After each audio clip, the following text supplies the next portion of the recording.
संयुक्त राष्ट्र संघ की एक रिपोर्ट में कहा गया कि अधिकांश बच्चे स्कूल जाने से इसलिए कतराते हैं कि शिक्षा का माध्यम वह नहीं है जो भाषा घर में बोली जाती है। भाषा भावनाओं और संवेदनाओं को मूर्त रूप दिए जाने का माध्यम है, न कि प्रतिष्ठा का प्रतीक। विश्व के अन्य देशों में मातृभाषा की क्या स्थिति है, इसका वैचारिक एवं व्यावहारिक विश्लेषण करने पर ज्ञात होता है कि विविध राष्ट्रों की समृद्धि और स्वाभिमान से जुड़े मातृभाषा से सिंचित हो रही है। मातृभाषा ही राष्ट्र की क्षमता और राष्ट्र के वैभव की समृद्धि करती है। संस्कार, साहित्य, संस्कृति, सोच, समन्वय, शिक्षा, सभ्यता का निर्माण, विकास एवं वैशिष्ट्य मातृभाषा में ही संभव है। पैरा प्रोफेसर रामदेव भारद्वाज ने मातृभाषा को राष्ट्रीय स्वाभिमान से जोड़ते हुए लिखा, मातृभाषा मात्र संवाद ही नहीं अपितु संस्कृति और संस्कारों की संवाहिका है। भाषा और संस्कृति केवल भावनात्मक विषय नहीं अपितु देश की शिक्षा, ज्ञान, विज्ञान और तकनीकी विकास से जुड़ा है। मातृभाषा के द्वारा ही मनुष्य ज्ञान को आत्मसात करता है, नवीन सृष्टि का सृजन करता है तथा मेधा, पुरुष और ऋतंभर प्रज्ञा का विकास करता है। किसी भी राष्ट्र की पहचान उसकी भाषा और संस्कृति से होती है। यह मानवीय सभ्यता की धरोहरों की तरह ही एक धरोहर है। पैरा श्री अतुल कोठारी का अभिमत है, यह तर्क आधारहीन है कि अंग्रेजी के बिना व्यक्ति और देश का विकास संभव नहीं है। विश्व के आर्थिक और बौद्धिक दृष्टि से संपन्न देशों अमेरिका, रूस, चीन, Japan, Korea, England, France, Germany, Spain, Israel में गणित और विज्ञान की पढ़ाई, शिक्षा एवं शासन प्रशासन की भाषा उनकी मातृभाषा ही है। सन 1949 ईस्वी तक भूखमरी की प्रताड़ना भोग रहा चीन आज प्रभावशाली ढंग से विश्व में अपनी भूमिका का निर्वहन कर रहा है। जिस तीव्र गति से चीन ने विकास किया उसका प्रमुख कारण मातृभाषा में शिक्षण ही है। यह भी एक प्रमाणित तथ्य है कि विश्व जीडीपी का प्रथम पंक्ति में जो 20 राष्ट्र हैं उनके समग्र कार्य उस देश की मातृभाषा में ही संपादित होते हैं तथा साथ ही जो सबसे पिछड़े 20 देश हैं उनमें अध्ययन, अध्यापन एवं शोध कार्य विदेशी आयातित भाषा में होते हैं। इससे मातृभाषा का महत्व स्वयमेव उजागर हो जाता है। पैरा वर्तमान भारतीय शैक्षिक परिदृश्य का अवलोकन करें तो जो तथ्य उभर कर आते हैं वे दुर्भाग्यपूर्ण और चिंताजनक हैं। प्राथमिक स्तर पर ही बच्चों को मातृभाषा से विमुख कर अंग्रेजी माध्यम से शिक्षित करने की होड़ प्रारंभ हो गई है। पैरा गली गली में कुकर मुते की तरह अंग्रेजी के माध्यम विद्यालय उग आए हैं, इससे यही संकेत मिलता है। परिणाम जो उभर कर आ रहे हैं वे और भी घातक हैं। अब शिक्षार्थी न तो अंग्रेजी भाषा जान पा रहा है और न मातृभाषा। लोक भाषाओं और राष्ट्रीय भाषाओं को स्रोत सूखते जा रहे हैं और भाषा संस्कार से हमारी आने वाली पीढ़ी विमुख भी होती जा रही है।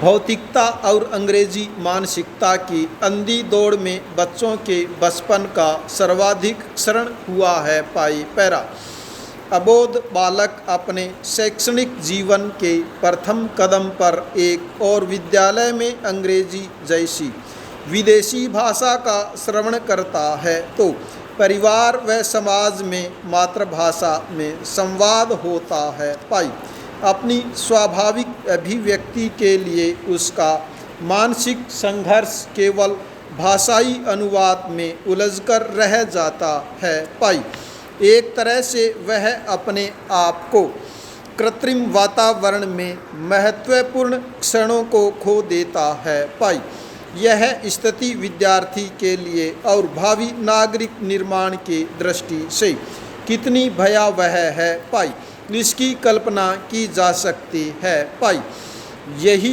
विभ्रम बालक के व्यक्तित्व उन्नयन और राष्ट्रीय विकास में बाधा बनकर उपस्थित हुआ है। पाई इसी भ्रम में वैश्वीकरण की दौड़ में मातृभाषा का तिरस्कार करने एवं भाषाई विभ्रम को सच मानकर प्रतिष्ठा का सूचक विदेशी भाषा को मान लिया है। पाई यह मिथ्या प्रचार राष्ट्रीय संस्कृति के पतन की शुरुआत तो है ही, साथ ही वैज्ञानिक चिंतन का स्थान भी अंधानुकरण ने ले लिया।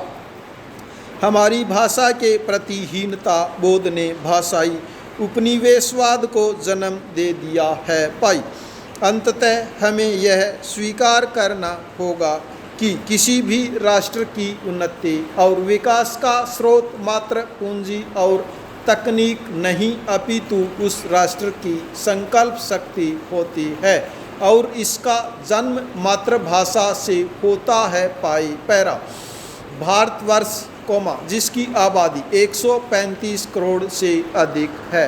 पाई यह देश अभूतपूर्व साहित्य वैज्ञानिक चिंतन समृद्ध प्राकृतिक धरोहर और विराट चिंतन आधारित सांस्कृतिक दृष्टि से संपन्न है, परंतु मातृभाषा में अध्ययन और शोध की दृष्टि से सर्वाधिक पिछड़ा है। पाई यहाँ तक तो ठीक है, लेकिन भारतीय भाषाओं के वनिस्पत विदेशी भाषा अंग्रेजी के प्रति अत्यधिक व्यामोह चिंताजनक है। पाई भारत एक बहुभाषी देश है। पाई सभी भारतीय भाषाएं समान रूप से हमारी राष्ट्रीय एवं सांस्कृतिक अस्मिता की अभिव्यक्ति करती हैं।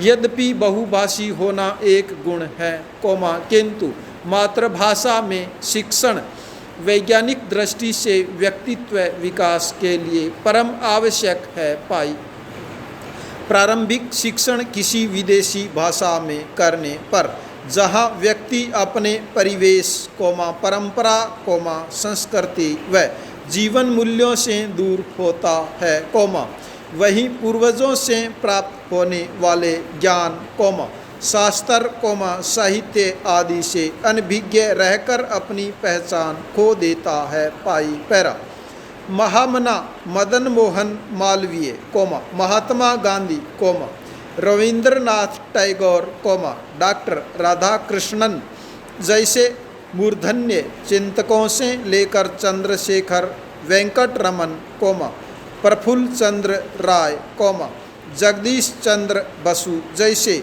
वैज्ञानिकों प्रमुख शिक्षाविदों तथा मनोवैज्ञानिकों ने मातृभाषा में शिक्षण को ही नैसर्गिक व वैज्ञानिक बताया है। पाई राधाकृष्णन आयोग और कोठारी आयोग की अनुशंसाएं भी मातृभाषा के पक्ष में रही है। पाई अतः भारत के समुचित विकास राष्ट्रीय एकात्मकता एवं गौरव को बढ़ाने हेतु शिक्षण एवं लोक व्यवहार में प्राथमिक शिक्षा मातृभाषा में दिया जाना परम आवश्यक है। पाई इस दृष्टि से केंद्र व राज्य सरकारों को नवीन शिक्षा नीति के प्रावधानों के अनुरूप प्राथमिक शिक्षा में मातृभाषा अथवा संविधान स्वीकृत प्रादेशिक भाषा में देने की व्यवस्था सुनिश्चित करनी चाहिए। पाई सहायक आचार्य हिंदी डॉक्टर भीमराव अंबेडकर राजकीय स्नातकोत्तर महाविद्यालय निम्बाहेड़ा चित्तौड़गढ़ राजस्थान। पाई पैरा भारत सरकार द्वारा घोषित राष्ट्रीय शिक्षा नीति 2020 नवीन शताब्दी की ज्ञान संबंधी चुनौतियों को ध्यान में रखते हुए भारत को एक सशक्त ज्ञान आधारित राष्ट्र बनाने तथा इसे वैश्विक महाशक्ति के रूप में स्थापित करने की दिशा में एक ऐतिहासिक एवं क्रांतिकारी कदम है पाई। वास्तव में भारत में ऐसी चिर प्रतीक्षित शिक्षा नीति की आवश्यकता थी, जिस शिक्षा को ग्रहण करने के बाद शारीरिक, मानसिक, बौद्धिक एवं सांस्कृतिक रूप से विकसित ऐसे कौशल युक्त युवाओं का सृजन हो सके, जिनमें गौरवशाली भारतीय संस्कृति की जीवंतता, भारतीय भाषाओं में प्रवीणता तथा भारतीय दृष्टि के अनुरूप ज्ञान विज्ञान में दक्षता स्पष्ट रूप से परिलक्षित हो पाई। स्टॉप।